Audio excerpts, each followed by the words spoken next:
Great. Cool. Totally. 1, 2, 3, hit it! I need some power! Power! 1, 2, 3, I'm Superman! We just need to keep our shit together a little bit longer. Power! Power!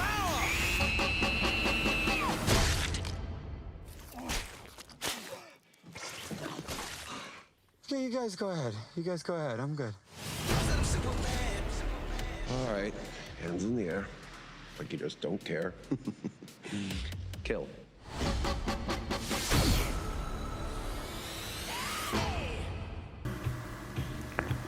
Et on a aussi ça dans l'épisode 5 avec Maeve, parce que du coup Maeve, il y a Homelander qui a fait son coming out à l'épisode 4, et du coup à l'épisode 5 on voit les conséquences. Vu que dans l'épisode 5 on a le tournage de Dawn of the Seven, le film qui est une parodie de Batman vs Superman de Avengers Endgame, avec la scène Girls Get Done, qui va revenir plus tard dans la série pour de vrai d'ailleurs, qui parodie Avengers Endgame, puisque dans Avengers Endgame c'était une scène forcée, là où ça passait plutôt bien dans la série, du coup c'était bien foreshadowing, ça a été bien teasé pour la fin de la saison 2, du coup le coup des super-héroïnes qui se réunissent d'ailleurs, donc ça c'était bien plus subtil que Avengers Endgame. Mais on a aussi le fait qu'on utilise du coup comme Hutt Train est viré, pour que son renvoi ait l'air crédible, il quitte l'équipe dans le tournage du film en fait.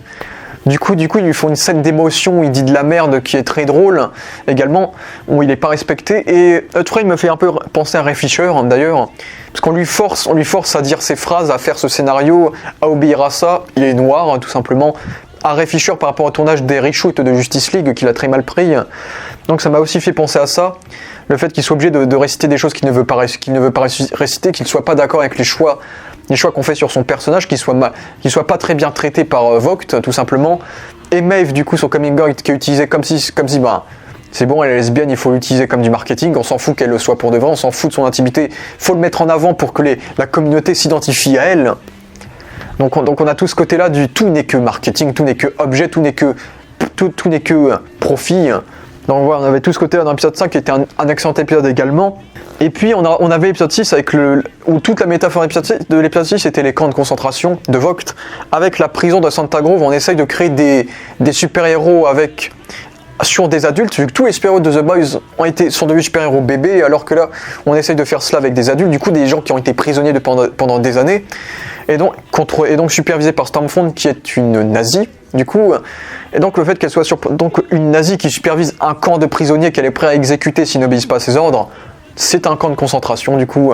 Donc il y avait tout ce message de Vogt qui est presque un équivalent à Hydra, avec ces camps de concentration qu'on donne à Stormfront. Donc il y avait tout ce côté là du coup il faut créer les meilleurs super-héros, il faut montrer qu'on peut faire le plus de choses possible avec les super-héros, qu'on peut en créer des adultes, des enfants, des bébés, des terroristes, tout ce qu'on peut faire, et que tout n'est que profit, tout n'est qu'expérience, tout n'est que réussite. Les échecs on doit les cacher du coup. D'où ce centre Santa Grove dont personne ne connaissait l'existence du coup, tout simplement. Autre gros message, c'était dans l'épisode 7 qui était aussi un excellent épisode avec la radicalisation tout simplement. Du coup avec cet homme au début, on voit que c'est un fanatique de super-héros, il a des posters de partout, des jouets de partout, il est entouré des super-héros toute sa vie, il écoute tous les jours les dialogues de Stormfront, ses phrases, et du coup ça l'incite à tuer des gens, à tuer des super-héros. Et donc Stormfront invite à faire attention aux super-terroristes qui sont des immigrants, qui sont des étrangers, donc ils peuvent être indiens, chinois, arabes et autres, ces super-terroristes. Et donc le gars est tellement radicalisé, tellement influencé par ça qu'il va tuer le gars qui va tuer le propriétaire d'un magasin qui est arabe parce qu'il voit que ses yeux brillent. Mais on ne sait pas si c'était dans sa tête à lui ou si ses yeux brillaient vraiment et qu'il était vraiment super-héros, donc peut-être qu'il a tué un innocent en fait. Et donc on est vraiment dans ce côté radicalisation, du coup, presque comment créer des terroristes. Vraiment radicaliser, se dire les étrangers sont pas bien, ils peuvent tous être des terroristes, les Chinois, les Arabes, il faut pas faire confiance en eux, ça peut être des terroristes, tous. Et donc t'as ce gars qui perd tellement la tête, qui se dit que lui c'est un terroriste et qu'il le tue parce qu'il a vu ses yeux briller une minute. Donc au final, j'aime bien l'interprétation de la chose parce qu'on sait pas si le gars du coup était vraiment avait vraiment des super pouvoirs ou si justement en fait le radicaliser a perdu la tête et a cru qu'il avait des pouvoirs en fait. Donc j'avais vraiment adoré ce côté-là, de comment radicaliser ça, de la propagande, cette utilisation de la propagande, du racisme, d'un racisme un peu caché du coup, par rapport à ça, qui me fait bien sûr penser aux propagandes nazies envers les juifs, bien évidemment, sauf que là c'est envers les super terroristes, et donc les super terroristes en global dans la série, ce sont tous les étrangers aux yeux de l'Amérique blanche, du coup. Donc ça, c'était une scène d'intro extrêmement choquante et intéressante dans l'épisode 7, qui était un excellent épisode.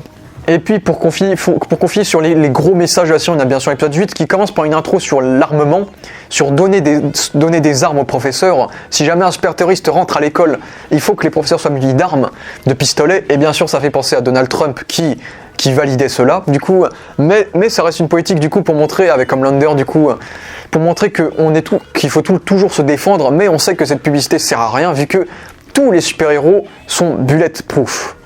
Donc les flingues, ça ne leur faut rien. Du coup, on est vraiment sur une publicité complètement parodique par rapport à l'armement, par rapport à Trump et à l'école, et si on donnait des armes, aux professeurs, etc. Donc j'aime bien cette scène-là qui montrait vraiment la protection complètement mensongère de l'Amérique, tout simplement.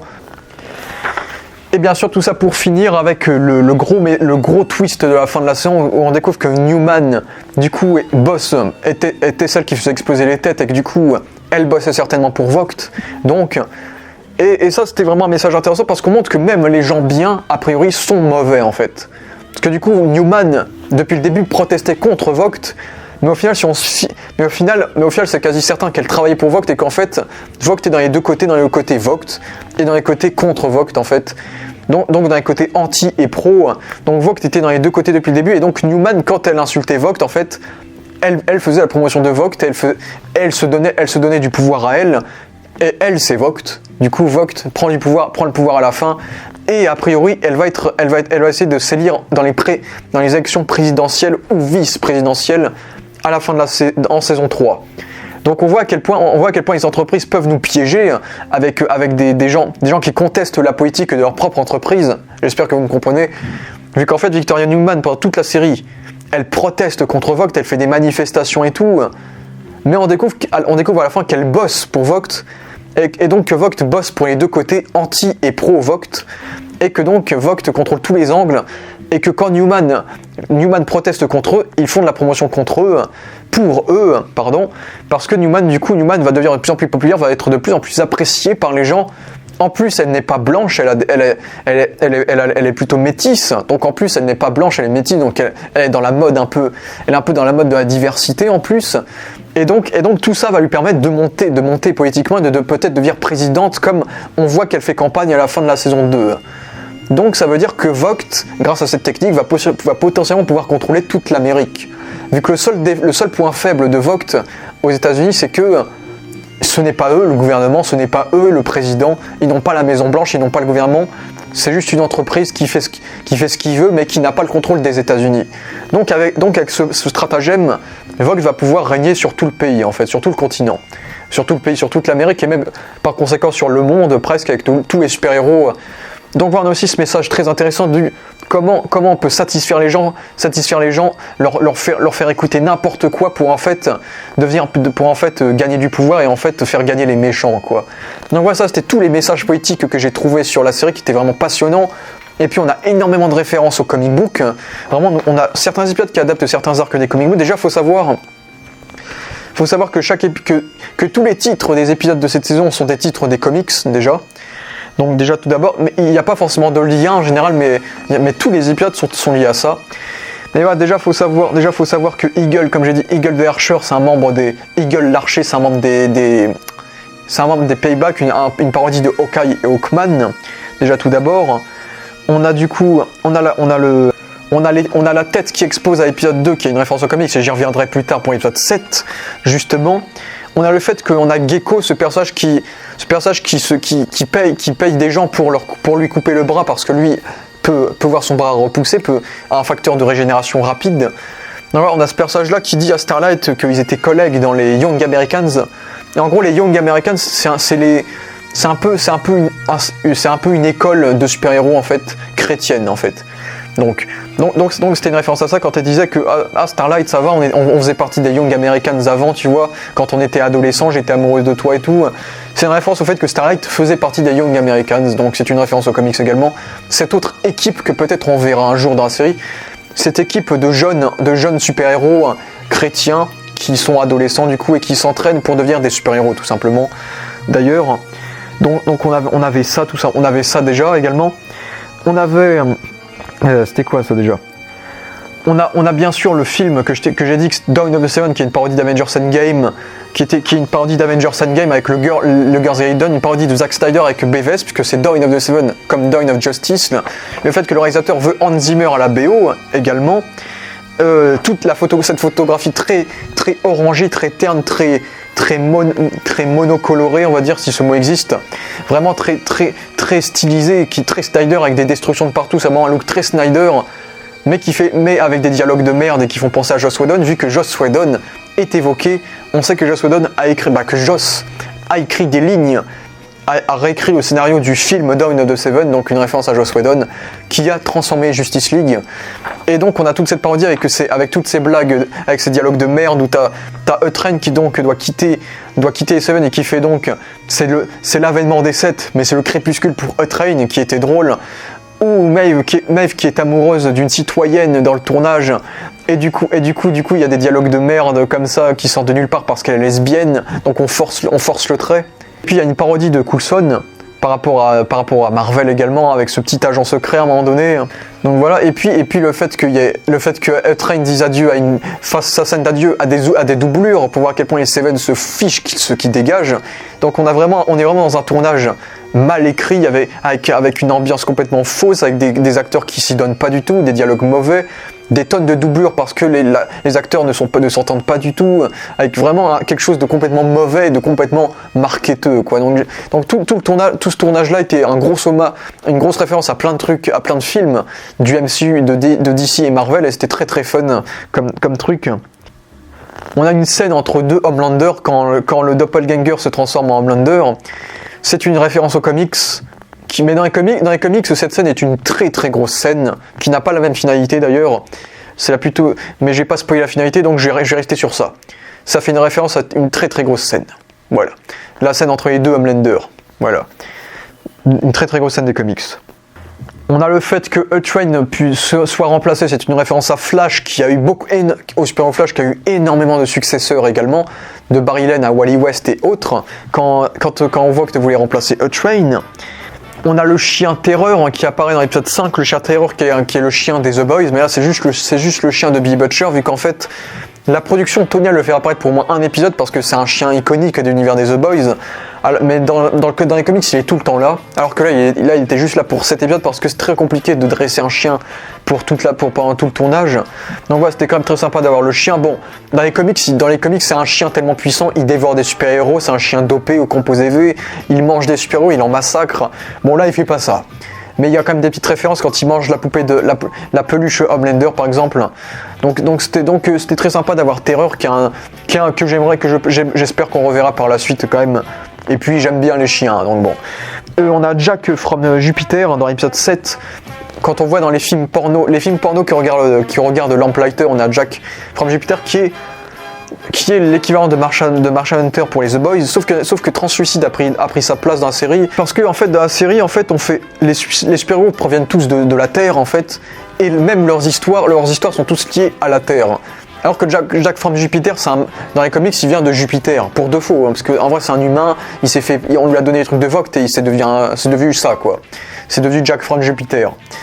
Mais du coup, dans la série, ils veulent tellement rester sur le côté, tous les espions viennent de la Terre, et c'est pour ça qu'on a des trucs sur les religions, que Dieu a donné ses pouvoirs, Dieu a donné les pouvoirs à Homelander, comme Homelander est le Jésus de la Terre et l'élu. On est tellement dans cette optique de tous les espions viennent de la Terre, proviennent peut-être d'un miracle, que Jack from Jupiter aurait fait tâche, parce que Jack from Jupiter vient donc de la planète Jupiter s'il est là. Donc c'est pour ça qu'ils ont mis Translucide à la place, Translucide qui n'existe pas dans les comics. Mais j'espère qu'on verra Jack from Jupiter un jour dans la série pour de vrai, mais c'était sympa d'avoir cette petite référence. On le voit entouré de plein d'hommes dans ce film porno. Donc cet acteur qui l'interprète, vu que Jack from Jupiter à la base c'est lui qui a le rôle de The Deep, c'est lui qui a violé des gens sexuellement et qui se fait virer des Seven parce que ça a été dévoilé publiquement. C'est lui le message du viol et de la pédophilie en général, Jack from Jupiter. Et c'est surtout qu'il a énormément de relations avec les personnages transsexuels, avec tout ça en fait. Donc c'est vraiment un gars qui baise avec tout ce qui bouge, on va dire. Donc c'est un personnage tellement bizarre que j'aimerais qu'on le voit quand même, Jack from Jupiter pour de vrai quand même. Ce serait fun. Dans la scène de la prison, bien sûr la scène de la prison on a plein de membres. Déjà, on sait que Frenchie, dans sa backstory, a tué quelques membres des G-Men, qui est une parodie des X-Men, Cold Snap par exemple, il a tué un autre personnage également. Et dans la scène de la prison, dans l'épisode 6, on a le long zizi, on va dire, le fameux Love Sausage, qui dans les comics est un super-héros communiste du soviétique, en fait, un ancien super-héros soviétique qui a pris sa retraite, et qui est depuis gère un bar, et qui est un allié très très récurrent des The Boys. Et qui a aussi des problèmes intestinaux, c'est pour ça qu'il a toujours son pénis qui ressort de sa jambe. Mais dans les comics, il a juste une force surhumaine en fait. Alors que là, son pouvoir, c'est son zizi qui s'allonge en fait. Je vous cache pas que je l'avais vu venir quand je l'ai vu, et donc voilà, c'était un très cool caméo, et on le reverra d'ailleurs, en saison 3, ça a été confirmé. Donc c'était un très cool caméo et j'espère qu'on le reverra beaucoup plus parce que dans les comics c'est vraiment un personnage très récurrent, c'est un allié des The Boys. Love Sausage est très très présent aux côtés des The Boys, donc c'était très très cool d'avoir cette référence. Et c'était très fun, l'idée du zizi, c'était une idée assez drôle. On avait aussi un mutant qui vomissait de l'acide, c'est le personnage de Discharge qui fait partie des G-Men également, parodie des X-Men encore une fois. On a aussi un personnage tout petit, un espèce de atome de Ant-Man. C'est certainement Swato qui est une parodie de Ant-Man et qui est un membre des Payback. Payback est une parodie des Avengers. Donc voilà, on avait toutes ces références à certains personnages des comics dans la scène de la prison et c'était très très cool comme choix. Et on a eu la fameuse scène des têtes qui explosent. Bien sûr, on sait pourquoi maintenant grâce au twist final. Mais du coup, la fameuse scène des têtes qui explosent, donc dans les comics, c'est pas du tout le même contexte. En fait, dans les comics, il y a les The Boys, ils partent en mission en Russie et ils vont tuer tous les super-héros de Russie en fait. Ils vont manipuler le composé V de tous ces super-héros de manière à ce que leur tête explose en fait, tous. Et donc tu as cette scène de fête où il y a tous ces super-héros russes entre eux et tu as la tête à tout le monde qui explose en fait. Là où dans la série ça n'a rien à voir, c'est le tribunal de Vogt. Et t'as toutes les têtes qui explosent pour empêcher d'avoir le verdict de ce tribunal en fait. Et on découvre que ces têtes qui explosent sont dues au pouvoir de Victoria Newman en fait. Donc voilà. Donc le contexte n'est pas le même, mais c'était très cool d'avoir l'adaptation de cette scène que je pensais pas voir parce que c'est une scène extrêmement gore. T'as des têtes qui explosent de partout quoi. Donc c'était très cool d'avoir cette scène qui était en plus teasée dans l'épisode 2. Dans l'épisode 2 avec la mort de Rainer. Et c'est assez. Déjà on se diffère énormément des comics vu que l'agent du FBI, Susan Rainer, dans les comics, elle est là jusqu'au bout du comics. Alors que là, elle meurt en début de saison 2. Donc déjà on voit à quel point la série s'éloigne beaucoup du comics tout en étant fidèle et en adaptant des séquences très gore du comics mais avec son propre contexte. C'est ce que j'aime avec la série, c'est que ils sont à la fois fidèles aux comics, mais ils savent tellement s'en éloigner qu'on arrive à être surpris en fait. Et c'est ce que j'ai adoré avec cette adaptation des têtes qui explosent. Sinon on a plein d'autres références, on a des images de Soldier, il y a des posters de Scarlet, on a des posters de Crimson Countless qui est une parodie de Scarlet Witch qui fait partie des Payback, on a des images, on a une statue qui rend hommage à Soldier Boy qui sera interprétée par Jensen Ackles en saison 3, qui est le Captain America en fait, qui a combattu pendant la Seconde Guerre mondiale, qui est le tout premier super-héros avec Stormfront. On a des images de partout, on a un espèce de lieu geek qui est une parodie à un vrai lieu geek dans l'épisode 8, avec des posters de super-héros de partout. On a une référence à The Dark Knight Returns quand les The Boys choisissent d'utiliser des armes sonores pour faire venir Homelander, comme fait Batman par rapport à Superman. Parce que du coup Homelander a une ouïe super développée, donc il entend ce son. On a aussi... Donc voilà pour les grosses références aux comics que j'ai trouvées. Donc on voit à quel point la série a adapté certains passages des comics. On a aussi tout ce qui touche aux personnages principaux, Homelander, Billy Butcher et autres. Mais ça, je vais en revenir tout de suite en parlant des personnages.